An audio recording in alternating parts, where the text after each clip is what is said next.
नमस्कार, मैं हूं आरजू अंसारी और आप देख रहे हैं राष्ट्रीय जगत विजन न्यूज। राजधानी रायपुर के डुंडा इलाके में अचानक खोली गई शराब दुकान को लेकर बवाल मच गया है।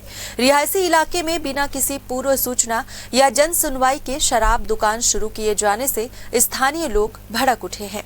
कॉलोनी वासियों का कहना है कि आबकारी विभाग ने बिना जानकारी दिए दुकान खोल दी, जिससे इलाके की सामाजिक संरचना पर असर पड़ रहा है और खासकर बच्चों की सुरक्षा खतरे में है। क्षेत्र में 5 से ज्यादा कॉलोनियां हैं जहां हजारों परिवार रहते हैं। अब इस विरोध में बच्चे भी शामिल हो गए हैं। स्कूल छोड़कर प्रदर्शन स्थल पर पहुंचे इन बच्चों ने नारेबाजी की और दुकान को तुरंत बंद करने की मांग की। बच्चों का कहना है कि स्कूल के पास शराब दुकान होने से माहौल खराब हो रहा है और वे खुद को असुरक्षित महसूस करते हैं। वहीं स्थानीय लोगों ने सरकार की नई शराब नीति पर भी सवाल उठाए हैं।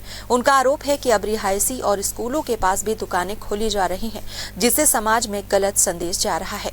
कॉलोनी वासियों ने प्रशासन को चेतावनी दी है कि यदि जल्द से जल्द इस दुकान को हटाया नहीं गया तो विरोध और तेज किया जाएगा और उग्र आंदोलन शुरू होगा।